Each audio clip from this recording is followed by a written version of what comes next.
Football മലയാളിക്ക് ഇത് വെറും കളിയല്ല, ഒരു വികാരം തന്നെയാണ്. ശരിയല്ലേ? ഒരൊറ്റ പന്തിന് പിന്നാലെ ലക്ഷക്കണക്കിന് ഹൃദയങ്ങൾ ഒന്നിച്ചു മിടിക്കുന്ന മാന്ത്രികത, ഒരു വണ്ടർ വേൾഡ് തന്നെയാണ് അല്ലേ?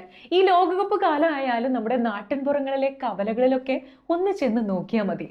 അവിടെ ജനങ്ങൾക്കിടയിൽ ഉയരുന്ന ഒരു ആവേശം, അത് പറഞ്ഞറിയിക്കാൻ പറ്റാത്ത ഒന്നാണ്. നമ്മുടെ ബ്ലഡിലൊക്കെ കലർന്ന ഒരു വികാരം തന്നെയാണ് നമുക്ക് ഫുട്ബോൾ. ഈ മഞ്ഞ ജേഴ്സി അണിഞ്ഞ ബ്രസീലിന് വേണ്ടിയും ആകാശ നീലക്കുപ്പായിട്ട അർജന്റീനയ്ക്ക് വേണ്ടിയും ഇവിടെ ചോര തിളയ്ക്കാറുണ്ട്. അങ്ങനെ ഞാൻ പറയുമ്പോൾ നിങ്ങൾ വിചാരിക്കും അപ്പോൾ പോർച്ചുഗലും ഫ്രാൻസും സ്പെയിനും ജർമ്മനിയും ഒക്കെ ആരാ പറയാന്ന് അല്ലേ? പക്ഷേ നമ്മൾ പൊതുവെ പറയുമ്പോൾ അർജന്റീന ബ്രസീൽ അതിന് കുറച്ചുകൂടി ഒരു തൂക്കം കൂടുതലുണ്ട് എന്ന് എനിക്ക് തോന്നുന്നു. എതിരഭിപ്രായമുള്ളവർ കാണും, പക്ഷേ നമുക്ക് വഴിയെ നമ്മുടെ കാര്യത്തിലേക്ക് കിടക്കാം. ഈ മെസ്സിയുടെയും നെയ്മറുടെയും റൊണാൾഡോയുടെയും കൂറ്റൻ കട്ടാട്ടുകൾക്ക് മുന്നിൽ നമ്മളിങ്ങനെ നെഞ്ചു വിരിച്ച് നിൽക്കാറുണ്ട് അല്ലെ? ഒരു അഭിമാനം തന്നെയാണ് നമ്മൾക്കവർ. ഫിഫ വേൾഡ് കപ്പിൽ ഇന്ത്യ മത്സരിക്കുന്നില്ലെങ്കിലും ഈ ഒരു കളി മികവ് കണ്ട് കളിക്കാരെ നെഞ്ചിലേറ്റി തുടങ്ങിയ ആ ശുദ്ധമായ കായിക പ്രേമത്തിന്റെ മണ്ണിലേക്കാണ് ഇത്തവണ ആരും പ്രതീക്ഷിക്കാത്ത ഒരിടത്ത് നിന്നും ഒരു വൻ പ്രകമ്പനം ഉണ്ടായിരിക്കുന്നത്. നമുക്ക് കാര്യത്തിലേക്ക് കടക്കാം.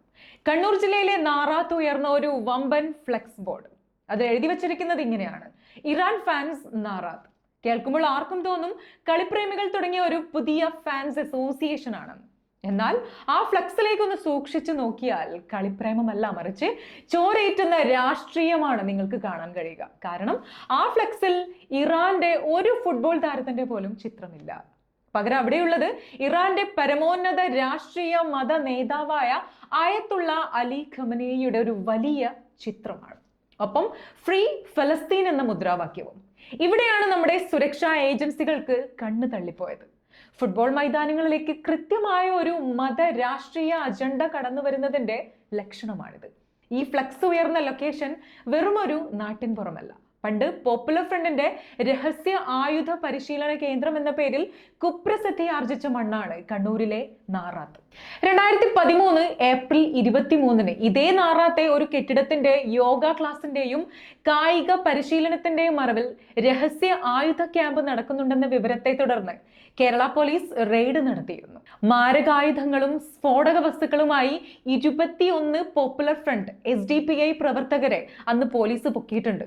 കേസിന്റെ ഗൗരവം കണ്ട് NIA ഏറ്റെടുത്തു. ഒടുവിൽ 2016 പ്രത്യേക NIA കോടതി ഈ 21 പ്രതികളെയും കുറ്റക്കാരാണെന്ന് കണ്ടെത്തി ശിക്ഷിക്കുകയും ചെയ്തു. അങ്ങനെ ഒരു കറുത്ത ചരിത്രമുള്ള മണ്ണിൽ ഫുട്ബോൾ ലോകകപ്പിന്റെ മറവിൽ വിദേശ രാജ്യത്തെ ഒരു ഏകാധിപതിയുടെ ചിത്രം പരസ്യമായി ഉയരുമ്പോൾ അതിനു പിന്നിൽ ജനങ്ങളിൽ തീവ്ര നിലപാടുകൾ കുത്തിവെക്കാനുള്ള ബോധപൂർവമായ ശ്രമമുണ്ടോ എന്നാണ് സ്പെഷ്യൽ ബ്രാഞ്ചും ഇന്റലിജൻസും ഇപ്പോൾ അന്വേഷിക്കുന്നത്. കളി ഇവിടെ വെറും ഒരു കവചം മാത്രമാണ്. ആ കവചത്തിനുള്ളിൽ ഒളിച്ചിരിക്കുന്ന അജണ്ടകൾ അതെന്തൊക്കെയാണെന്ന് നമുക്കൊന്ന് പരിശോധിക്കാം. ഇറാന്റെ ഫുട്ബോൾ യാഥാർത്ഥ്യവും സോഷ്യൽ മീഡിയയിലെ ഹൈജാക്കിങ്ങും. നമുക്കാദ്യം ഇറാന്റെ ഫുട്ബോൾ നിലവാരം ഒന്ന് വസ്തുനിഷ്ഠമായി തന്നെ പരിശോധിക്കാം. ഏഷ്യൻ നിലവാരം വെച്ച് നോക്കുമ്പോൾ ഇറാൻ അത്ര മോശം ടീമൊന്നുമല്ല. അലിദായിയെ പോലെയുള്ള ഇതിഹാസങ്ങളും ഇപ്പോൾ ഇന്റർ മിലാന് വേണ്ടി കളിക്കുന്ന മെഹദി താരമിയെ പോലുള്ള മികച്ച കളിക്കാരും അവർക്കുണ്ട് എന്നുള്ളത് സത്യം തന്നെയാണ്. പക്ഷേ ലോകകപ്പിന്റെ വലിയ വേദിയിൽ അവർക്ക് വലിയ ചരിത്ര നേട്ടങ്ങളൊന്നുമില്ല. ആകെ കളിച്ച 18 മത്സരങ്ങളിൽ വെറും 3 വിജയങ്ങൾ മാത്രമാണ് അവരുടെ സമ്പാദ്യം. ഇതുവരെ ലോകകപ്പിന്റെ ഗ്രൂപ്പ് ഘട്ടത്തിനപ്പുറം അവർ പോയിട്ടുമില്ല. കേരളത്തിലെ ഒരു സാധാരണ ഫുട്ബോൾ പ്രേമിയോട് പോയി ചോദിച്ചാൽ ഇറാന്റെ ഒരു കളിക്കാരന്റെ പേര് പോലും അവർക്ക് അറിയില്ല എന്നതാണ് യാഥാർത്ഥ്യം. എന്നിട്ടും എന്തുകൊണ്ട് ഈ ലോകകപ്പ് കാലത്ത് സോഷ്യൽ മീഡിയയിലും നാട്ടിൻപുറങ്ങളിലും പെട്ടെന്ന് ഇറാൻ ആർമി രൂപപ്പെടുന്നത്? ഫേസ്ബുക്കിലും ഇൻസ്റ്റഗ്രാമിലും റീലുകൾ വഴിയും പോസ്റ്റുകൾ വഴിയും പെട്ടെന്ന് ഇറാൻ അനുകൂല തരംഗമുണ്ടാകുന്നത് എങ്ങനെയാണ്? ഉത്തരം വളരെ സിമ്പിളാണ്. ഇത് കളി കണ്ടുണ്ടായ ആരാധനയല്ല, മറിച്ച് പശ്ചിമേഷ്യൻ പ്രതിസന്ധിയിൽ ഇറാൻ എടുക്കുന്ന നിലപാടുകളോടുള്ള ഒരു വിഭാഗത്തിന്റെ താല്പര്യമാണ്. ഫലസ്തീൻ വിഷയത്തിലും ഇസ്രയേൽ വിരുദ്ധതയിലും ഇറാൻ ഭരണകൂടം സ്വീകരിക്കുന്ന തീവ്ര നിലപാടുകളെ ഫുട്ബോൾ ഗാലറിയിലേക്ക് ഇറക്കുമതി ചെയ്യുകയാണ് ഇവർ ചെയ്യുന്നത്. മലയാളി ഫുട്ബോളിനെ സ്നേഹിച്ചത് ജാതിയോ മതമോ ഒന്നും നോക്കിയല്ല. പെലെയുടെയും മരഡോണയുടെയും സുന്ദരമായ കളികൾ കണ്ടാണ് ഈ മണ്ണിൽ ആരാധകരുണ്ടായത്. എന്നാൽ ഇവിടെ ഫുട്ബോൾ വെറുമൊരു മുഖംമൂടിയാണ്. ആ മുഖംമൂടിക്കുള്ളിൽ ഒളിപ്പിച്ചിരിക്കുന്നത് തീവ്രമായ മത രാഷ്ട്രീയ ആഭിമുഖ്യമാണ്. അതുകൊണ്ട് തന്നെയാണ് ഫ്ലെക്സിൽ ഇറാന്റെ ജേഴ്സി അണിഞ്ഞ ഒരു കളിക്കാരന് പകരം ഒരു മതരാഷ്ട്രത്തിന്റെ തലവന്റെ ചിത്രം വരുന്നത്.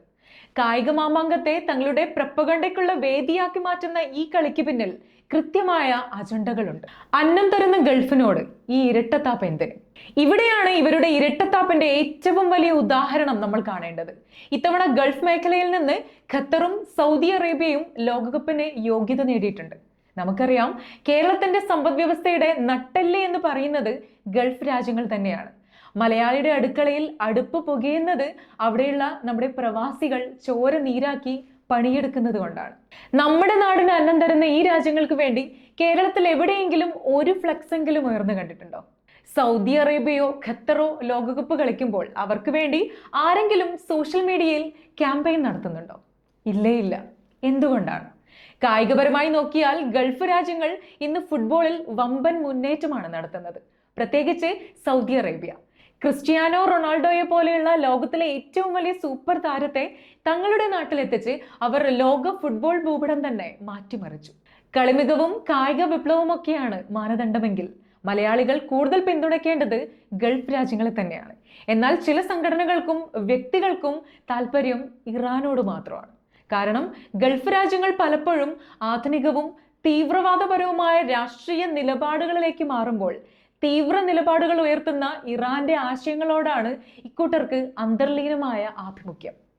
തങ്ങളെ പോറ്റുന്ന രാജ്യങ്ങളെ തള്ളിപ്പറഞ്ഞ് സ്വന്തം രാഷ്ട്രീയ താല്പര്യങ്ങൾക്ക് വേണ്ടി ഇറാനെ നെഞ്ചിലേറ്റുന്ന ഈ ഇരട്ടത്താപ്പ് കായിക പ്രേമികൾ തിരിച്ചറിയേണ്ടത് തന്നെയാണ്. ചരിത്രം കുറിച്ച മലയാളി താരം തഹസീൻ ജംഷീദ്. ഇനി നമ്മൾ പറയാൻ പോകുന്നത് ഈ നാടകത്തിലെ ഏറ്റവും വലിയ ക്രൂരതയെക്കുറിച്ചാണ്. ഇത്തവണത്തെ ഫിഫ ലോകകപ്പ് സ്ക്വാഡിൽ ചരിത്രത്തിൽ ആദ്യമായി ഒരു മലയാളി പയ്യൻ ഇടം പിടിച്ചിട്ടുണ്ട്. അതും ഈ വിവാദ ഫ്ലക്സ് ഉയർന്ന ഇതേ കണ്ണൂറുകാരനായ ഒരു 19 വയസ്സുകാരൻ. പേര് തഹസീൻ മുഹമ്മദ് ജംഷീദ്. തലശ്ശേരി സ്വദേശിയായ ജംഷീദ് അച്ചങ്കണ്ടിയുടെയും വളപട്ടണം സ്വദേശിനി ഷൈമയുടെയും മകനാണ് തഹസീൻ. പിതാവ് ജംഷീദ് മുൻ കാലിക്കറ്റ് യൂണിവേഴ്സിറ്റി ഫുട്ബോൾ താരവും 1992 ഇന്ത്യൻ യൂത്ത് ക്യാമ്പിലേക്ക് തിരഞ്ഞെടുക്കപ്പെട്ട വ്യക്തിയുമാണ്.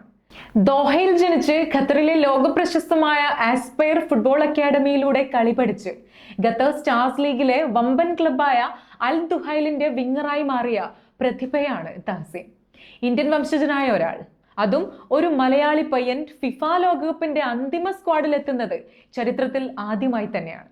ഖത്തറിനായി അവൻ വരും ദിവസങ്ങളിൽ കളത്തിൽ ഇറങ്ങിയാൽ ലോകകപ്പിൽ പന്ത് തട്ടുന്ന ആദ്യ മലയാളി എന്ന സുവർണ നേട്ടമാണ് ഈ 19കാരൻ സ്വന്തമാക്കുക.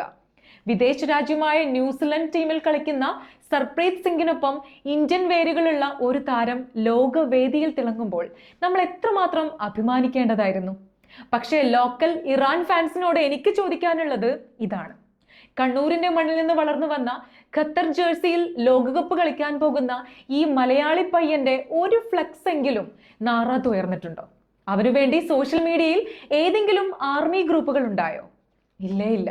സ്വന്തം നാട്ടുകാരനായ ഫുട്ബോൾ താരത്തെ തള്ളിക്കളഞ്ഞിട്ടാണ് ഇവർ ഇറാന്റെ രാഷ്ട്രീയ നേതാവിനെ ചുമലിലേറ്റുന്നത്. ഇതിൽ നിന്ന് തന്നെ വ്യക്തമല്ലേ ഇവർക്ക് വേണ്ടത് ഫുട്ബോളിലെ മലയാളി പെരുമയല്ല, മറിച്ച് വിദേശ രാഷ്ട്രീയത്തിലെ മത രാഷ്ട്രീയ പ്രപ്പഗണ്ടകൾ മാത്രമാണ്. പുതിയ പ്രതിഭകളും സുരക്ഷാ ഏജൻസികളും നിരീക്ഷണവും. കണ്ണൂരിലെ തഹസീൻ മാത്രമല്ല, കളിമികവ് കൊണ്ട് ഗൾഫിലെ വലിയ ക്ലബ്ബുകൾ നെഞ്ചിലേറ്റിയ മറ്റു ചില കുട്ടികളും നമുക്കുണ്ട്. മലപ്പുറത്ത് നിന്ന് സൗദിയിലെ വമ്പൻ ക്ലബ്ബായ അൽ നസറിലേക്ക് തിരഞ്ഞെടുക്കപ്പെട്ട മുഹമ്മദ് റാസീൻ എന്ന കൊച്ചുമിടുക്കൻ. ഇടുക്കിയിൽ നിന്ന് അൽ ഹിലാലിലേക്ക് തിരഞ്ഞെടുക്കപ്പെട്ട കീർത്തന എന്ന പെൺകുട്ടി. ഇവരൊക്കെയാണ് നാളത്തെ നമ്മുടെ പ്രതീക്ഷകൾ. കളിമണ്ണിൽ വിപ്ലവം സൃഷ്ടിക്കുന്ന ഇവരെ ആരെങ്കിലും ഈ ഇറാൻ ഫാൻസ് എന്ന് പറയുന്ന ഗ്രൂപ്പുകളിൽ ചർച്ച ചെയ്ത് കണ്ടിട്ടുണ്ടോ? ഇല്ല. കാരണം ഇവരെയൊന്നും പിന്നിൽ രാഷ്ട്രീയ ലേബലുകളില്ല. അതുകൊണ്ടാണ് ഈ വിഷയത്തെ സ്പെഷ്യൽ ബ്രാഞ്ചും ഇന്റലിജൻസ് ഏജൻസികളും അതീവ ഗൗരവത്തോടെ കാണുന്നത്. കായിക പ്രേമത്തിന്റെ മറവിൽ യുവാക്കൾക്കിടയിൽ തീവ്ര ആശയങ്ങൾ കുത്തിവെക്കാനും ഒരു വിദേശ ഭരണകൂടത്തെ മഹത്വവൽക്കരിക്കാനും ബോധപൂർവമായ ശ്രമം നടക്കുന്നുണ്ടോ എന്നാണ് അന്വേഷിക്കുന്നത്. നാറാത്ത് മുൻപ് നടന്ന ആയുധ പരിശീലനത്തിന്റെ പശ്ചാത്തലം ഉള്ളതുകൊണ്ട് തന്നെ ഈ നീക്കങ്ങളെ വെറുമൊരു ഫാൻസ് കളിയായി തള്ളിക്കളയാൻ സുരക്ഷാ ഏജൻസികൾ തയ്യാറല്ല. സോഷ്യൽ മീഡിയയിൽ ഇതിനായി പണം മുടക്കുന്നതും വ്യാജ പ്രൊഫൈലുകൾ കൈകാര്യം ചെയ്യുന്നതും ആരാണെന്ന് സൈബർ സെല്ലും നിരീക്ഷിച്ചു വരികയാണ്. ഫുട്ബോളിന്റെ മറവിൽ നടക്കുന്ന ഈ അദൃശ്യമായ ഡിജിറ്റൽ വാർഫെയർ നമ്മുടെ നാടിന്റെ സമാധാന അന്തരീക്ഷത്തെ തകർക്കാൻ ലക്ഷ്യമിട്ടുള്ളതാണോ എന്ന് നമ്മൾ ചിന്തിക്കേണ്ടിയിരിക്കുന്നു. ഫുട്ബോളിൽ വിഷം കലർത്തരുത്. ഫുട്ബോൾ എന്നാൽ ലോകത്തെ ഒന്നിപ്പിക്കുന്ന വികാരമാണ്. അവിടെ കറുത്തവനെന്നോ വെളുത്തവനെന്നോ വ്യത്യാസമില്ല. ഏത് മതക്കാരനെന്നോ ഏത് രാഷ്ട്രീയക്കാരനെന്നോ വേർതിരിവില്ല. മലയാളി ഫുട്ബോളിനെ സ്നേഹിച്ചത് ആ ശുദ്ധമായ കളി മനസ്സ് കണ്ടിട്ടാണ്. കോടികൾ മറയുന്ന കട്ടൗട്ടുകൾ ഇവിടെ ഉയരുന്നത് മെസ്സിയുടെ മാന്ത്രികതയോടും റൊണാൾഡോയുടെ കഠിനാധ്വാനത്തോടുമുള്ള ആരാധന കൊണ്ടാണ്. എന്നാൽ ആ കളിമുറ്റത്തേക്ക് വിദേശത്തെ ചോരയിറ്റുന്ന രാഷ്ട്രീയവും മതപരമായ ചേരിതിരിവുകളും കടത്തിവിടാൻ നോക്കിയാൽ അതിനെ ഫുട്ബോൾ പ്രേമം എന്ന് വിളിക്കാൻ കഴിയില്ല. സ്വന്തം നാട്ടുകാരനായ തഹസീൻ ജംഷീദ് എന്ന 19 വയസ്സുകാരൻ ലോകകപ്പ് സ്ക്വാഡിലെത്തുമ്പോൾ അവനെ തീർത്തും അവഗണിച്ച് ഇറാന്റെ ഭരണാധികാരിയെ നെഞ്ചിലേറ്റുന്നവർ സ്നേഹിക്കുന്നത് ഫുട്ബോളിനെയല്ല, തങ്ങളുടെ സ്വാർത്ഥമായ അജണ്ടകളെയാണ്. ഫുട്ബോൾ മൈതാനങ്ങളെ രാഷ്ട്രീയ അജണ്ടകളുടെ പോർക്കളമാക്കാൻ നമ്മൾ അനുവദിക്കേണ്ടതുണ്ടോ? സ്വന്തം നാടൻ പ്രതിഭകളെ നമ്മൾ എപ്പോഴാണ് നെഞ്ചിലേറ്റുക? ഈ വിഷയത്തിൽ നിങ്ങളുടെ കൃത്യമായ അഭിപ്രായങ്ങൾ താഴെ കമന്റ് ചെയ്യുക. ഈ റിപ്പോർട്ട് പരമാവധി ആളുകളിലേക്ക് എത്തിക്കാനായി ശ്രമിക്കുക. കൂടുതൽ വാർത്തകൾക്കും കൃത്യമായ വിശകലനങ്ങൾക്കുമായി ഞങ്ങളുടെ ചാനൽ എത്രയും പെട്ടെന്ന് തന്നെ സബ്സ്ക്രൈബ് ചെയ്യുക. നന്ദി, നമസ്കാരം.